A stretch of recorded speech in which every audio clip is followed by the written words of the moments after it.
Really sorry to keep you waiting a few minutes late. It No happened, problem. but one of those rare times when the system also tells me that, look, it's a little overloaded. You're doing too much, maybe. Well, there are long sessions that you planned, so can imagine that. So, Pascal, the thing is that you'll have to, of course, the topic we know, mediation in criminal matters, but you'll have to tell us about yourself first. That's very important, and then connecting it with the topic. Well, if people just always ask me, what are you doing for a living?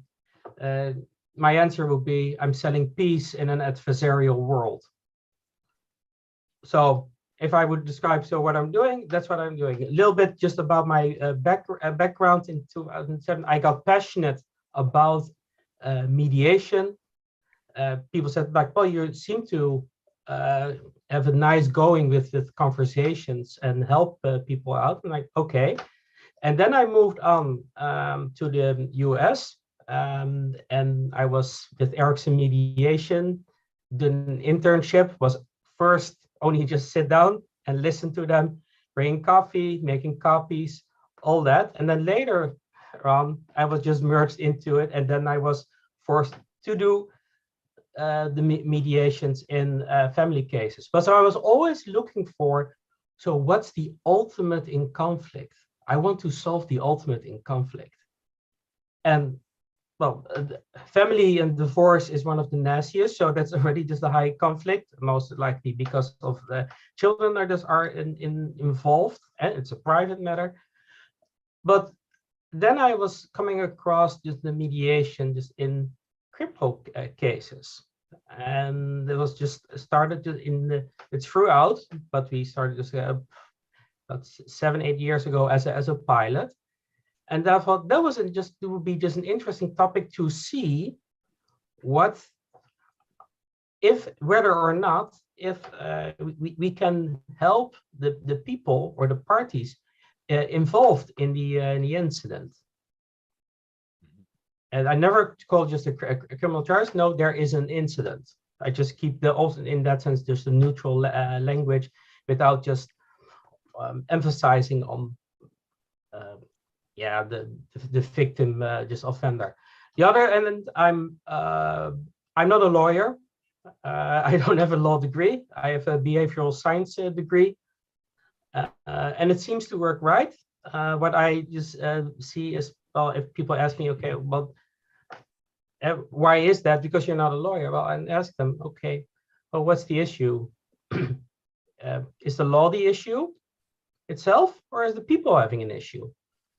And I would argue that the people just having an issue, and then later on, you look more into the depth, how it will work within the rules and regulations and in the court of law among your jurisdiction. And that just sort of sequence just helped, which brought me just where I'm just standing, just right now. Besides that, I'm also a certified hostage negotiator and a suicide prevention gatekeeper. Wow, that's quite a bit. But the important thing is that Pascal has written this book, and he was so nice to send one copy to me. And Pascal, if you don't mind, can I read the message that you've written inside? No, go ahead. Thank you for your contribution in spreading the word about mediation. I realize how nice it feels.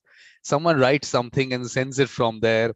It just feels good. I mean, you feel that you're doing something. So it just was very nice of you. Thank you. Yeah, I believe also just these sort of sessions contribute to our profession as we grow, and all the certain aspects, and opens up a whole box of opportunities of fields where we never thought of when we started like a long time ago. Exactly. There's so much that can be done.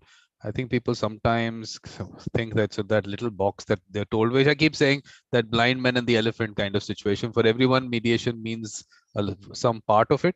But actually, if you see the whole elephant, you'll realize there is lots there. There's lots there. But Pascal, what I started is that now the new thing is that you have to tell me or tell us about the conference. Please. What about the conference? What you'd like to know? What is it? So someone asks you, what is this conference? What would you tell them?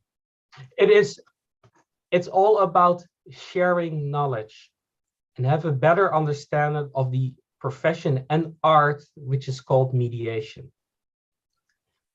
Very nicely said. Very nicely said. So basically 18th May to 30th June. I mean, the schedule is up there on the social media. Please watch the recordings. They're all there on YouTube.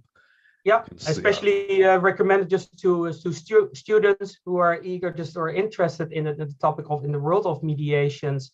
I believe these sessions are very helpful to develop the knowledge and also encourage them to consider doing just mediation as well. Absolutely. So now mediation in criminal cases, totally your show now, Pascal. Please take it forward. Yeah, people, as I said, people like, well, what can you do? Can you even mediate a criminal case? How does it work? And I would challenge, as I said, I would challenge them. Yeah, there are all these things which will come along, and it's not only your neighbor dispute or your assault. Even just to the extreme, could also be a murder case, could be a rape case, could be anything. However, there are some special just guidelines and way you have to handle it. Well, first of all, that's another just this discussion. Should the court order just for mediation? Where's the voluntariness just in it? Well, the voluntariness is in it that at any given moment you can stop the mediation. So either the parties can stop the mediation or we can stop the mediation. And people, what we see, people want to be heard. They want to be just listened to. They want to tell their side of the story. And most often in court cases, they don't have that straightforward just opportunity. And there are two ways just to look at it, or the nice effects. One is that it potentially can reduce the level of cases which are going through the court, which takes up all the time of all the judges, and that sort of bypass, they still look at it. I will go more into it, into the process later on. But you focus, just you get them just out and have them sit just and talk. So the selection, and that's in the jurisdiction of The Hague, Netherlands, where I'm assigned to. Prosecutor will first look, is this case even feasible for mediation? So they'll have a conversation between the victim and the offender or potential offender, because it's pre-trial most times, pre-trial. If it's feasible, then the next step is to the mediation center of the court. And these people looking at the pool of mediators that they have, and they think, okay, which case would be just the best match in that sense? Because building a rapport, because it's at a short period of time, and getting that and the trust and building that trust is equally just as important. So when they have it, the case, we always do it with two mediators. And you may ask yourself, why is it just necessary? Two ways. One of security. We have all the case at the court. Just if something would happen, we can call law enforcement up. Never happened in the history of criminal cases, especially just in the Netherlands. But on the other hand, is the principle that two people hear more than one person, and with one person you have better connection. I call it dancing. You dance sometimes. You have a dancing partner, Vikram. With some person you dance, like have the nice dance, and with the other you simply can't. It's not because you're not liking just each other, but it's just the flow as it goes. So if that match is being found, what happens then? We do the intake, and we always just do the separate intake. So we just have the 45 minutes intake, and we want to listen just to their story, how they, what the incident, did just to them, all them, and what they want to accomplish. Despite whatever just happened, and it could be really just as simple things. And then we have the other party, 45 minutes, and then we're going to check, are we capable of having these people talking, communicating directly to each other? Is it safe, and are they willing? Are they open? And we emphasize that this is based, and I believe this is one of the core beliefs of mediation, is self-determination. Who are we to decide this for them? They know, of course, with the help of them, because of the high, just the emotional state of mind, there could be, we help them to get the utmost optimal just self-determination for them in what they want to achieve and how they want to get this case resolved. So after the two parties just continue together, we're going to just discuss it. They listen just back and forth. Of course, there's a lot of times, this is the first time they encountered each other since the incident. So that's already just a confrontational. People just are nervous. So we try just to calm them, we're calming them down. And then we're going to have that conversation like you and I are having right now, Vikram. And it's just really that laid back, and it could be just going in either way, and we help them just to understand. And it's not all about the money. We see often that it's a short-term satisfactor. And it's more about just the healing. And there's the restorative justice. And restorative justice, I call it the restorative justice plus, or the restorative justice 2.0, because we're not only taking the emotional level just into account, and we're taking care of business. We're making an actual just agreement for our future. And it could be, yes, it could be damages, and I would just get that solved, but also other things. So I would, if I will see you again, Vikram, let's say we're just having an incident that happened between us. We only greet each other, but we leave each other alone. We are not going to just talk bad about each other. As soon as we talk about it, we write it up just in official just agreement, and it goes to the court. And the court will have to look at it. But it can go either way. The mediation, it basically is not that it will not go to court. It's sort of a bypass. No, it's not. And it could be just, you can only imagine, just in a rape case or serious offenses, that will still to the court. However, the court has to take the content of the mediation agreement into account. And it could be that the court says, "Oh, this is just beautiful. What should we do about it?" They solve them just together, so the case will be dropped or dismissed. The other side is that the court might think, it's great that you have this agreement. However, I still think the offense is of a severe import, or just so severe, or the public opinion, and the public opinion asks for some form of punishment. But we see it's more just reduced. And yes, are all cases can it be mediated? No.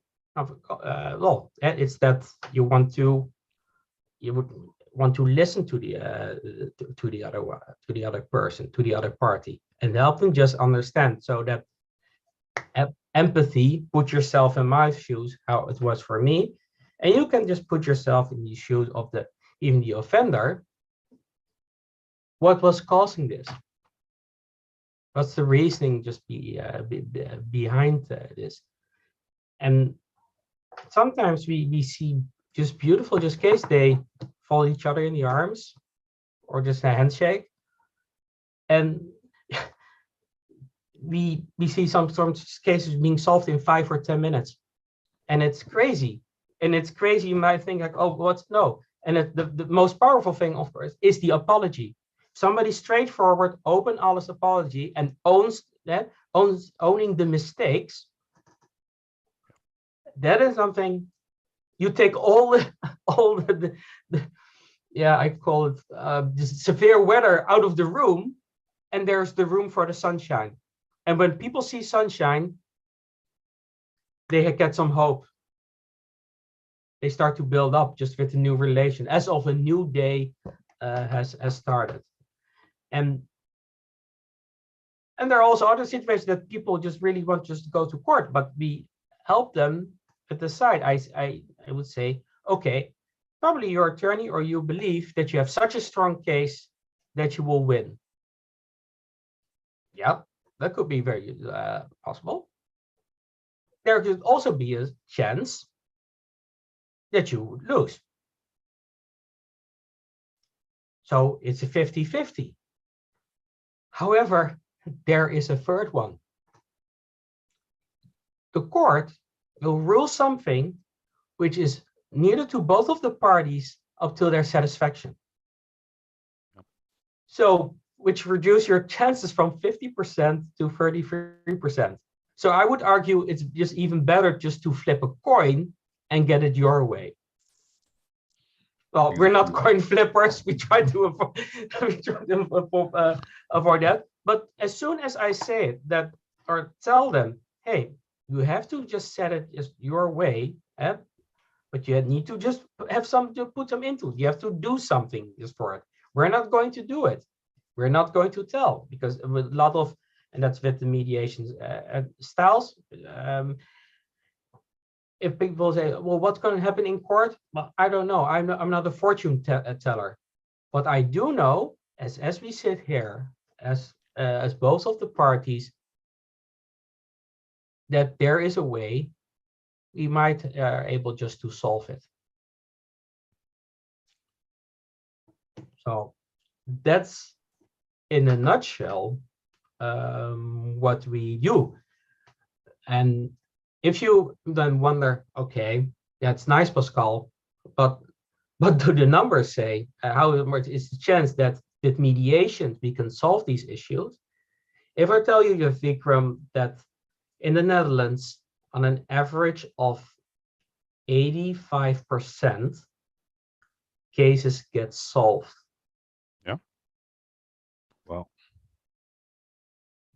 And solving just a case doesn't mean like, okay, the case will be dismissed and they're not going to court. No, it's been an actual agreement. And also just an arrangement when it comes to the damages.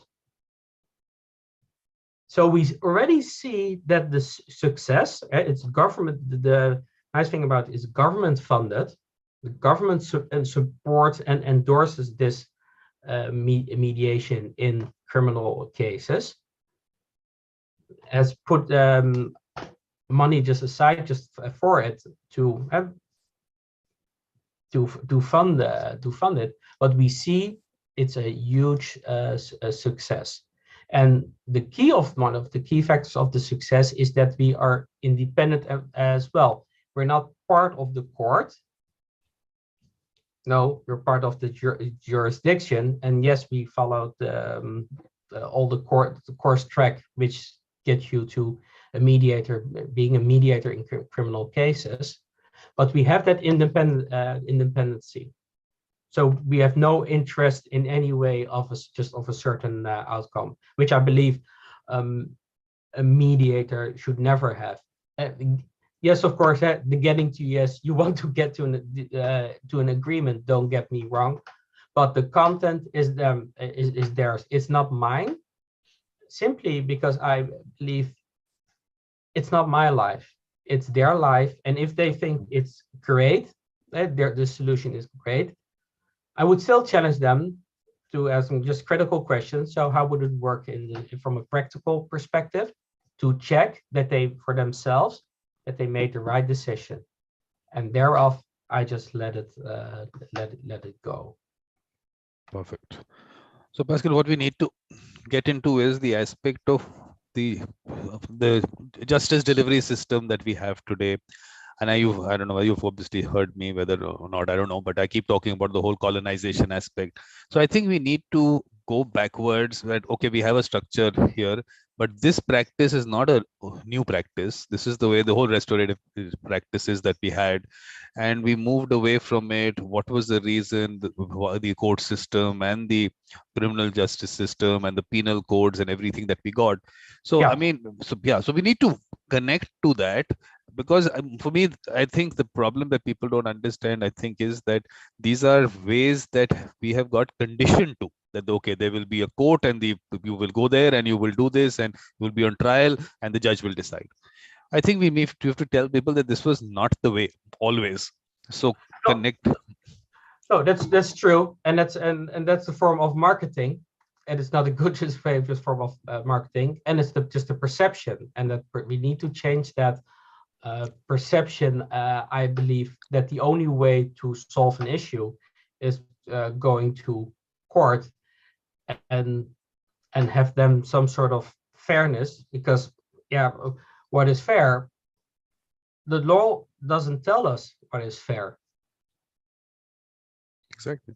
Everybody has a different standard of fairness. I would recommend to everybody to look up a video of Frans de Waal on YouTube. And he even shows that even monkeys have their standards of fairness. So if even monkeys have that, we also have our own just standards of fairness. So coming to realize that, so what is good for you might not be just at the same level what it is for me. Move just back to that the principle. And on top of that, I think what we also have to discuss is what is a crime. Because let me tell you about, I can't talk about every country, but I can give you the Indian example. In terms of what is a crime is given in our penal code. That's where you start from. And I'm sure because you worked with India so much, so you would know what year is our penal code. Do you have any idea? I would not like to go. Just a guess. It doesn't matter. We won't quote you on it. Anything. No, I would reframe that. So let me tell you. Yeah, let me tell you. It's 1860. 1860. Can you imagine? So crime that was given to us by the colonizer, that this is crime. We've carried that over time. Supreme Court had to come out with judgments, because the Supreme Court judgments are law in our country. So they had to come out, and all those certain things which were crime under that now have been as a part of that judgment comes out as not a crime. So those are also issues that we have to look. When you came out with your penal code and you said this is a crime, does that even stand today? So you actually going to punish someone for which society itself has said is not a crime. I mean, homosexuality, that aspect of it only recently, I think maybe it's been 2 years or whatever. I don't exactly, I won't tell you 2 years or 3 years, whatever. Now the Supreme Court has interpreted that particular section and said that, no, this is not a crime. So I'm saying that things like that, adultery has a certain, the way it's put down there, I don't even want to talk about it. What the colonizer gave us in terms of adultery is that, It's a good point, Vikram, because what I see, an incident just happens and people go to police, they grab their book, okay, falls into the category of, okay, we're going to arrange it. But people sometimes even don't want to have just press charges against the other person. They want to have a conversation. They want to be heard. They want to be listened. Help me just understand. But as soon as you press charges, you cannot withdraw it because it's still there. It's already a case, as you argue. well, there is no case at all. Yeah, and that's what we find out just a lot, actually.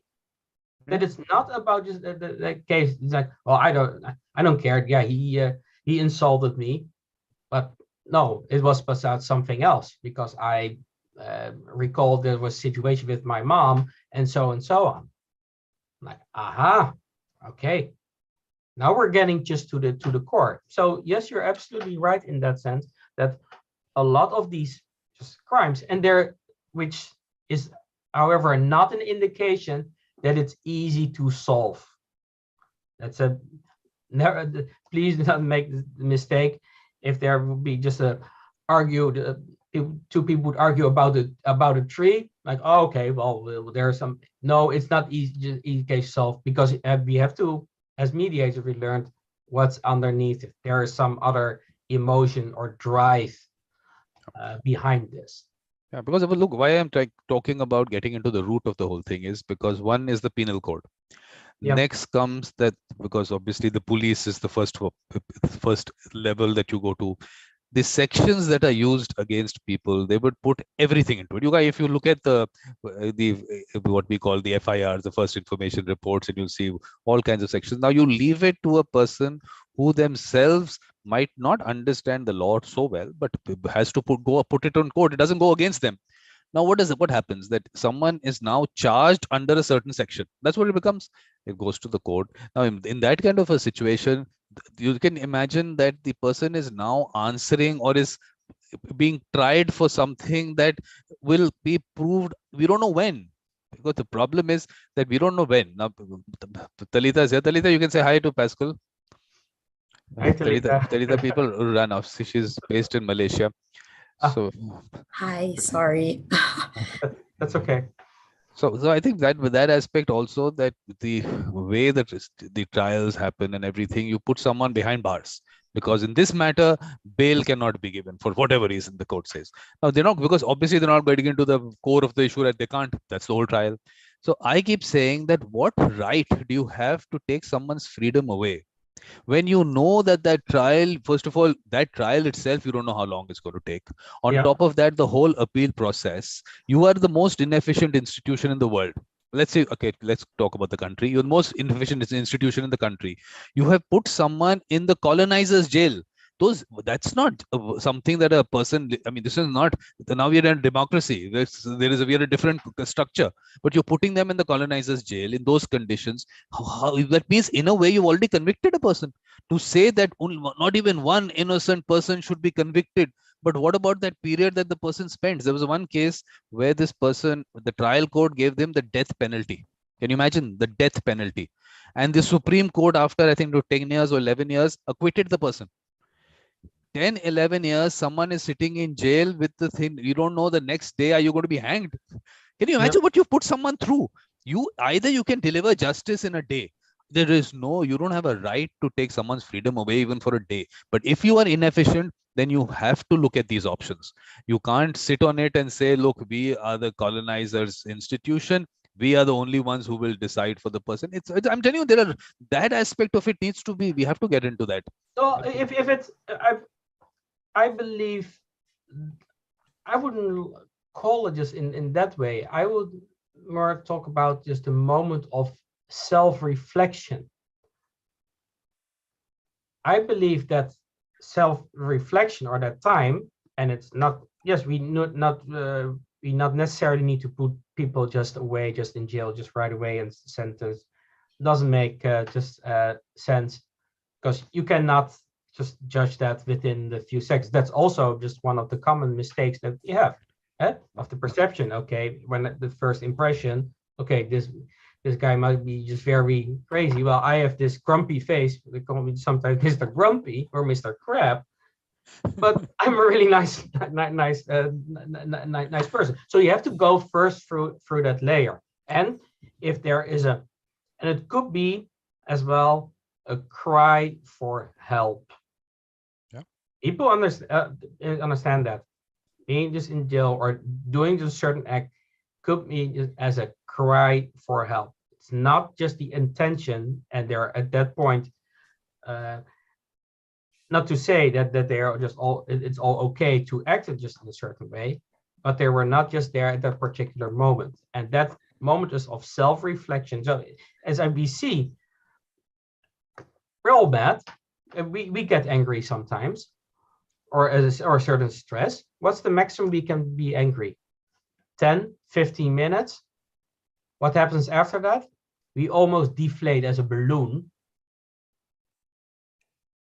And then we start to realize, then realization starts kicking. Then our brain is working. Okay, this is what's happening. And we should, in some sort of form, give people that just time to just more reflect on what happened and help them understand what choice there is. Talk to the other person as to the victim to help them just understand, or just go the other way. And I believe that lawyers can be very helpful to have to encourage their clients to say, hey, you might think of mediation. How about this? Because then we stimulate people. We just put them in their strength, in control. That's the other thing, control. Yep. We want to control. We have this condition that we want to control and decide for everybody who's what is right and what is wrong. And it's not that just black and white. I believe there's a blend. Absolutely. And that blend, that's for me, also as a mediator in criminal cases, is the most interesting part. I'm not interested in black or white. No, because why I'm creating this base for it is because of the fact that people are going through things which we can't even imagine. Look, I always tell people that whenever you think of anything in a country, at least look in a country like ours, think of what a person in a village is going through. Look at it from that perspective. 60% rural population. What is the police? These are the goons of the administration. That's what has been. Again, I'm telling you, we might not. I mean, of course, you come from a place where, of course, the Dutch were colonizers. So I won't be able to look at that. For what is happening on that side, I won't get into that. What's happening at the colonies' perspective? The colonies, the structure that you made was because few had to rule over a huge number of people. So 5,000 were ruling over 300 million. So you made these structures. You gave this person so much discretion at the police station level that he was like God for them kind of situation. Now he could do anything. That's what the system that you made. Now you made those goons, you made the procedures in such a manner, you made police acts and everything. So the fact that what people are going through in the criminal justice system, these are people who are coming for the next session, So I mean, I'll introduce you to them later, but I don't want to take away from your session. Okay, we can take it out of their session. Oh, that's okay. That's totally fine. Either way, Vikram. No, because why I want to discuss this aspect is because otherwise there will be an argument always on the other side. Because what has happened is, again, the colonizers aspect that this is a crime against the state. That's what it's become. So it's nothing to do with the victim. Victim is out of the picture. Okay, victim will be called in for some evidence at some stage, but otherwise now you're out of the picture. It's the state. First of all, what did the state do with it? Is the state, I mean, justice aspect of it, whether there's justice given at all? I gave you that extreme example. What is the justice after 11 years? If you acquit a guy, how wrong can you get it? How wrong? Death penalty to acquittal? I mean, just look at the situation. Yeah, it's sometimes because not being listened and heard, and people force it, and we see that in the techniques as well with law enforcement just to take care of. We have the read technique. It's almost just forcing. We've seen this a lot of just a case. I believe that the read technique is just wrong. What I would like to just see is just have an investigative interviewing. So you have an actual conversation. And what we see, people are more likely to confess when you have a certain just conversation. I'll give you an example. When I was in the at a facility at the detention center in the US, there was a person. Yes, he did some armed robbery, and when me and my co-fellow were talking about him, we first said, "So you're a former veteran?" And he said, "Yeah." And we said, "Well, thank you for your service."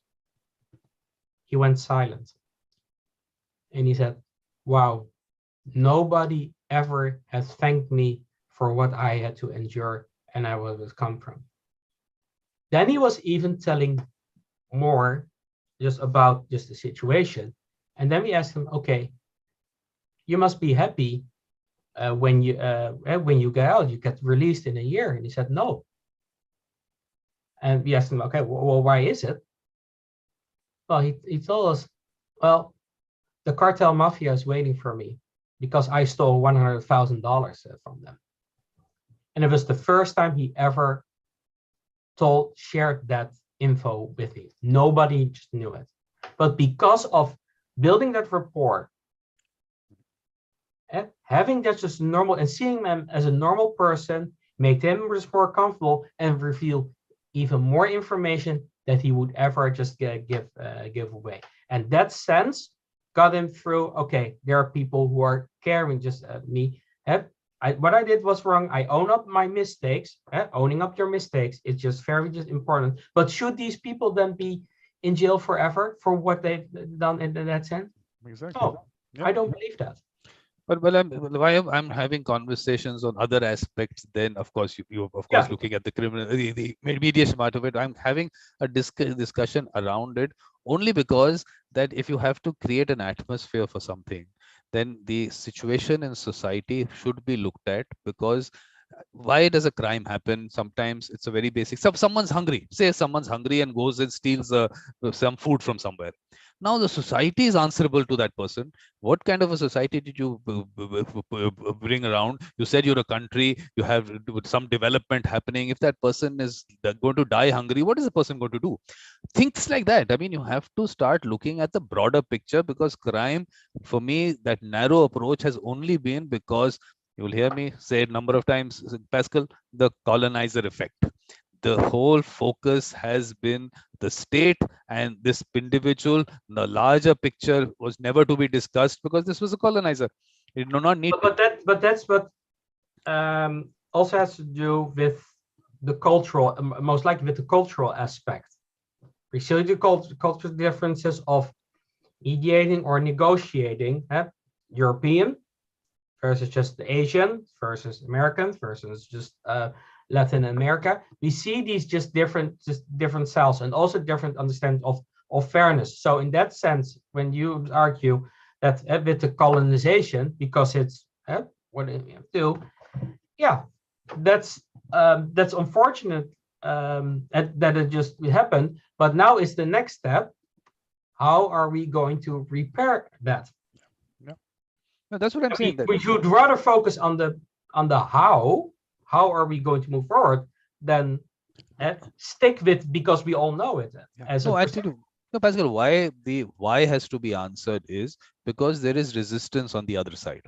Because those people who resist these things like mediation in the criminal cases are people who are not on the other side of facing situations which society has created, or well, we are part of a larger ecosystem, and you have to be able to understand all that. Because look, as the judiciary or as the government, I'm not saying for the moment let's keep the lawyers out of it. Lawyers are going to resist mediation in general, so forget that. That's going to happen in general everywhere.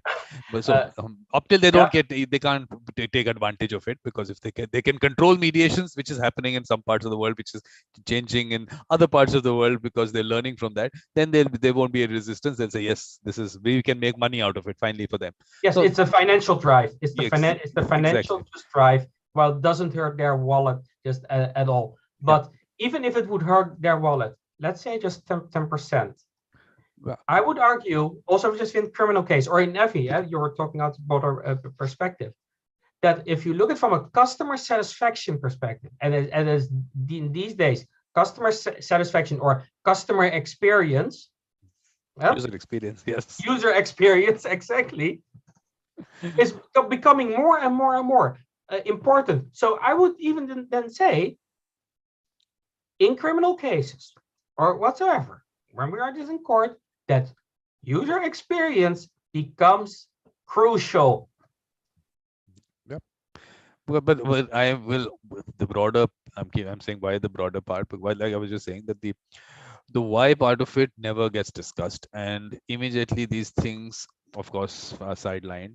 But I don't know whether you, I saw, of course, people don't watch all the things that I put out, but in the last symposium that I did last year, which was mediation in our culture and traditions, there was James Mangarere from Kenya. Yeah, James, And yeah, so that example that he gave us about what happened there was a murder in a certain community, and within the community it was settled that the victim's family would get 15 camels, finished.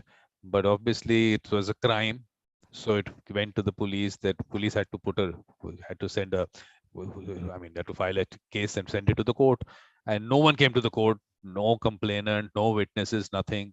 So judge understood, because obviously they're familiar with systems, so sent the police back. What was agreed within the community? They said this was what was agreed, so passed a judgment based on that okay, this is finished. Obviously major criticism, how can you do that? We have a penal code, how can you do that? Then found support in the constitution. So today in Kenya, that what the community does is actually upheld. So it had there's sanctity to that. So countries should start looking at these aspects, because finally, like I said, the colonizers, crime against the state versus crime against the community. So I'm not saying, first of all, do we really have communities? So of course, you have to strengthen communities. That part of it is by its, if people don't feel part of the community, so these social pressures are not there. A lot of crimes get committed because of that also. So that is one end. You have to strengthen communities, but at the same time, think of it from the community's perspective, because these are people who are going to be influenced by what happens in the community, which is the social aspect of it. A lot of aspects go into that community. So I think those areas, that's why they're important to discuss.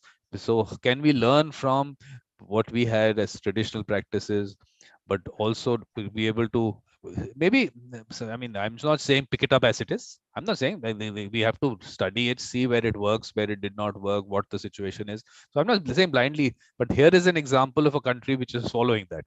Yeah, and that falls into the category of restorative circles or restorative justice, because you keep it just within the community, and that's again the term just restorative justice. Are you doing restorative justice? It's all just a definition, because some group might argue, well, it's not. There are all these different just interpretations of it. But what I believe, just what the example that James Mangera provided just to you is a class example of that restorative justice and the restorative circle. They solved it among themselves, and this is how they handle their case. And who should be then from the outside? We're not going to tell anyone, okay, especially with the death penalty. That's another the discussion. Okay, well, this should be just applicable, the death penalty, because somebody is killed. It's equals to. Yeah. So in that sense, I think, Pascal, we also have to talk about the Sharia law. So that part of it, because Sharia law, I think, takes care of these things. Finally, it is the victim's family which decides, even in a murder case, but otherwise also the victim decides. As I understand, look, I'm not, of course, an expert on Sharia law, but the understanding is that it is the victim has a say. Or the way, if the victim is not there, it's a murder, the victim's family has a say. So if they're okay with it, that's perfectly all right for society, for the community. So, but I tend to just agree and also just disagree. I'm sort of just in the middle, and I'll explain just why. Because first you just argue that you said, okay, well, we have this colonized earth and just law regulations. Now we're also just going to take just the Sharia law, and that's the practical side. Both of them. what will happen? And that's why I just argue, what's the issue? Is that within the Sharia law? No, we look at it later. People just first. People is the central, and if Sharia law provides that, it's nice. That's something we can pick up and learn and learn from that aspect for sure. But as soon as I hear that law, because it's written by people, I get just goosebumps because I'm like, oh, okay, yeah, but that's something with a certain just mindset. And what we as mediators do, we leave that mindset at the door. And sometimes it's really hard, especially when you're a mediator and you see these people, and you might be more just feel have empathy for with the victim or with the offender, and it's really hard just to end it. Again, that's why we also have the two mediators during these sessions. Yeah. No, why, Pascal, what I'm saying is that, look, mediation comes at at a later stage. First is that, is the society ready for a situation where between the victim and offender, they can actually arrange a situation which actually satisfies the victim, and that's the end of the matter without anyone else coming into the picture. First, that basic concept, is that something which people can understand and accept. So that's why I was giving you the example of the Kenyan example. Okay, That, okay, traditionally it was acceptable. I gave you the idea of the Sharia law, that maybe that is acceptable under that. So we have to pick up these examples, not saying that, look, that law is all right or not, because I'm telling you, I'm not an expert at that law. I don't even know what all goes into it, because I mean, I'm not going to, I would have wanted someone in the conference to come out with religion and mediation, but it's all left to people to decide topics. I did not put out topics myself, because I said, let's, if people want to discuss it, discuss it. So maybe we'll ask someone to maybe talk about it. But I'm saying that these are things that we have to look at from the community point of view, that these things have been kind of acceptable maybe. So it's not that you're going away from something. It's not, oh, this is some kind of a radical concept, how can you bring this up? No, it's not a radical concept. Your hundreds of years of conditioning has made you feel that this is a radical concept. So that's why the idea of going backwards and looking at it from the society, community perspective, those are things that I was wanting. But the conditioned environment to change just behavior, because we're talking about behavior, takes a long time. Now we're just putting into just the whole court and the society, just in that particularly in that place. That change, I probably won't see. It will take a lot of time. Yep. But I believe that people are just more aware of it in the world that we live right now. The information that it's out there on the internet, the information which is out on these social media, on these streaming, as we're doing right now on YouTube. So the message goes faster, which gives us might be just an earlier just opportunity to change certain aspects of it. Yeah. Because I tell you why the discussion what happens is that sometimes discussions happen between people who are not affected by certain basics that are part of society and communities, the social aspect, the economic aspect. There are lots of aspects at every level, even the political aspect. I mean, look, crimes get, I mean, you have people put up behind bars because of political reasons. All that happens. There's so much happening on the other end for people, what they're going through.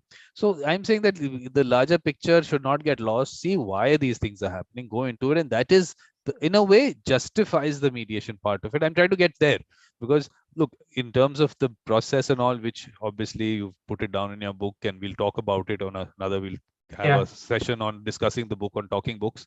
So we'll get into those. Those are important things as to your experiences there. That's really important. But I was trying to, in this session, trying to build a foundation for it, that there is a requirement for it for so many reasons. Let's discuss all that and put that into place, so that there is, for people who, for very easily to say, no, this is not possible. Maybe you are the colonizer. I'm saying, as you changed the structure from that colonizer, you became the neo-colonizers and you took over from them.